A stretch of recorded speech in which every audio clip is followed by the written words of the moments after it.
চলো রান্না এবার করে নিই। আলুগুলো ভেজে নামিয়ে নিয়েছি আগে। এবার গোটা গরম মশলা দিয়ে দেবো। গরম মশলাগুলোকে ভালো করে নেড়ে চেড়ে নিয়েছি, তারপরে পেঁয়াজ ভেজে নেব। এগুলোকে লাল লাল করে ভেজে নিয়েছি। এবার হচ্ছে মাংসটা দিয়ে দেবো। মাংস দিয়ে এবার ভালো করে ভেজে নেব।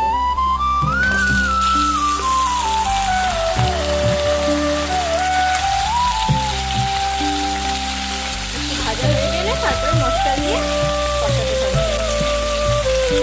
এবার চলো মশলা দিয়ে দিই। মশলা দিয়ে এবার ভালো করে অনেকটা সময় নিয়ে কষাতে হবে।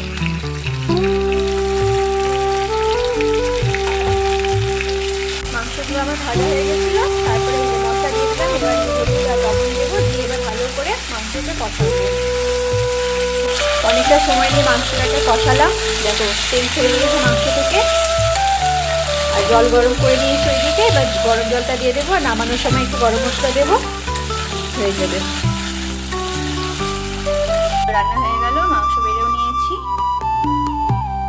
এবার খেতে বসে যাই। ভাত